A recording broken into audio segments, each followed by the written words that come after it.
The importance of building relationships with adults. Hello, everyone. Today we will be learning how to be better instructional coaches while focusing on three main points. In the first point, we will be focusing on the importance of building relationships with adult learners. Next, we will shift our focus and highlight two different approaches to help build trust between instructional coaches and teachers/adult learners. The last segment will highlight two strategies for communicating effective descriptive feedback for adult learners.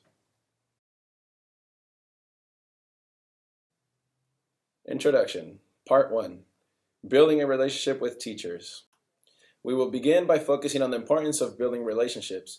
Having a relationship with anyone requires interaction, and the types of interaction can make or break relationships. For teachers, it is important to build a relationship with an instructional coach regardless of knowledge of content, experience, degrees, or qualifications that a teacher might have. However, building a relationship requires that instructional coaches and teachers engage in a partnership rather than a relationship where the teacher feels inferior. To achieve a positive relationship, I suggest the following three tips: equality, voice, and choice. Equality is essential in building any type of relationship. This means that everyone is equal and no one is better than the other person. Voice means that the teacher should trust their instructional coach enough to have conversations just like when talking to a trusted friend. Finally, educators need to have the option of choice, which will ensure that teachers do not resist change in their practice or content.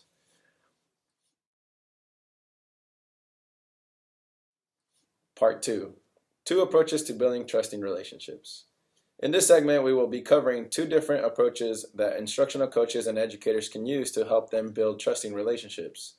The first approach is for the instructional coach to make sure to share decision-making responsibilities with the teacher.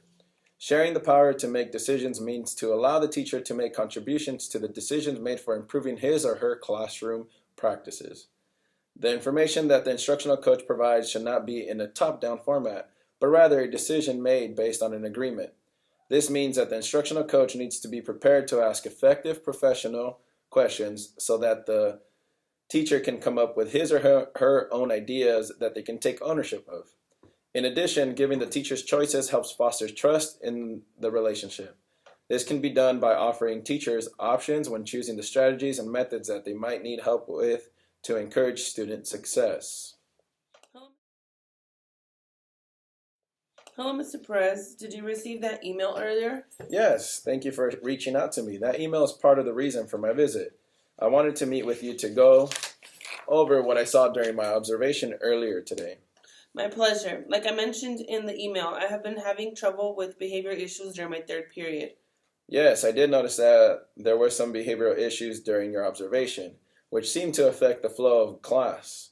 What is it that you are doing to stop the behavior? What do you think that you can do differently? Or what is it that you think might be causing such behavior? Well, I have tried detentions, but I think that simply threatening them with consequences is not working. Maybe I should have them busy when they walk in. The behavior seems to be during the beginning of class and when we transition from one activity to the next. Ah, that is a great idea.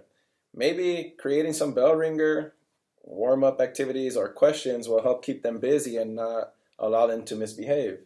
Another example could be having them reflect when they walk in. Simply giving them 3 minutes to reflect on what they learned the day before. This can be done verbally so students engage in conversation or in writing.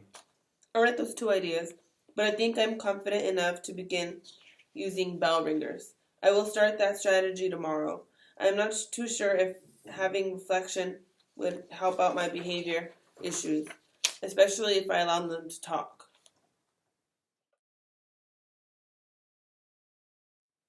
Here we were able to see how offering the educator choice can help ensure that the decision making is a shared effort. The teacher was given two strategies and she chose what she felt comfortable with. Remember that this helps build trust since the teacher is confident that the strategy suggested can fix her issue. The instructional coach is showing the teacher that there is interest and the teacher is showing that she is open to suggestions because they are specifically related to her issue. Another approach that will help build trusting relationship with teachers is simply by having respect of privacy. Privacy is essential when building trust. If you cannot trust another individual to keep personal information private, then there will be no trust.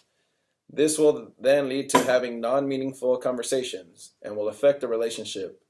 It is important to make your intentions clear since the beginning, showing and telling the teacher that intent of the instructional coach is to help and support and not to judge and bash them personally.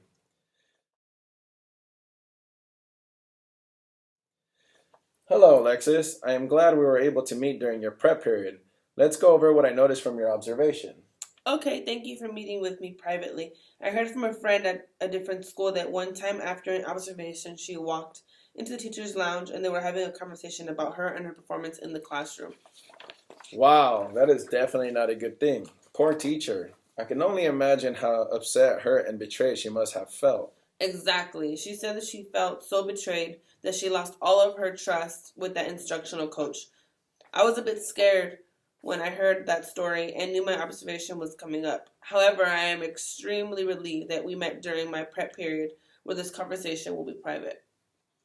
On a brighter note, how do you feel your lesson went?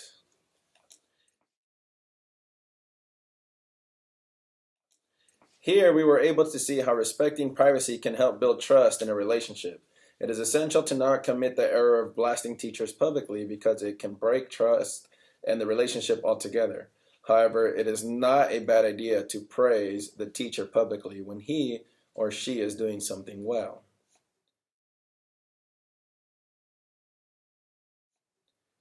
Part 3. Communicating effective descriptive feedback. In this segment, we will be focusing on 2 strategies that the instructional coach can use for communicating effective descriptive feedback. Feedback is not just to get better during evaluations, rather it is about personal and professional growth. Just as students need effective feedback in order to measure success, teachers need it as well. When instructional coaches can provide effective descriptive feedback, then the teacher will benefit the most. Just as I mentioned before, the feedback cannot be from a top-down format. Rather, it requires that there is positive comments and explanation on how to improve and making sure that the listener knows what needs to be done to show improvement. An effective strategy to help deliver feedback is to view it as a partnership where data is analyzed collaboratively. Hello, Mrs. Vega. Thank you for coming into my office. My pleasure. Were you able to print the reports of students' academic growth in the STAR 360 reading level? Yes, I was able to print the reports. I actually began to look at them and was hoping to go over the reports side by side to see what it is that the data tells us about our students, about your students and your approach. Great. Let's begin to analyze my approach in the classes as a whole. Then we can analyze the data by individual students. I noticed that your 4th period class has shown great improvement. Maybe we can go over some of the reading strategies that you have been using in that class.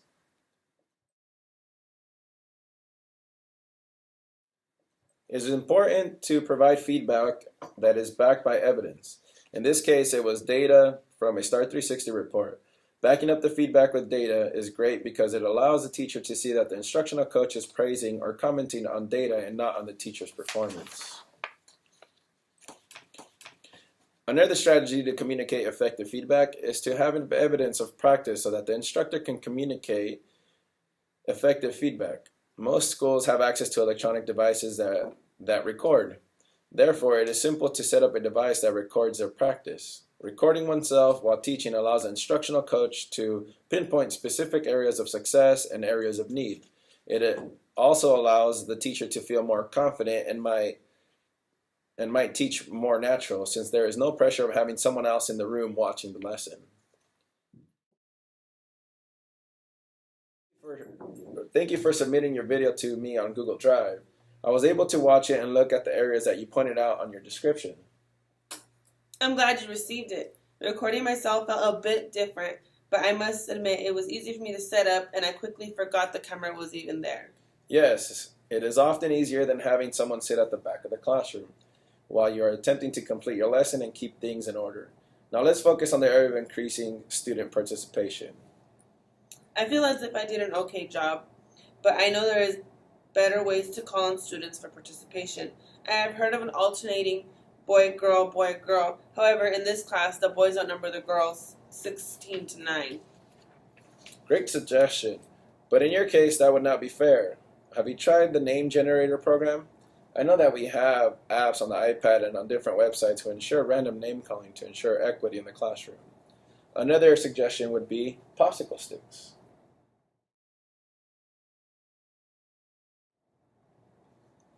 In this segment, we were able to see how the instructional coach worked directly with hard evidence of practice. This allowed both the teacher to see his or her own practice, and it gave the instructor the ability to pinpoint exact areas for growth and areas that are going well.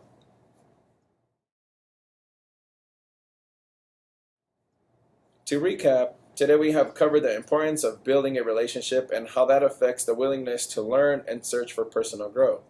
In addition, we also covered 2 approaches to help instructional coaches build trusting relationships with teachers. Finally, we covered 2 strategies to help deliver effective descriptive feedback. Thank you.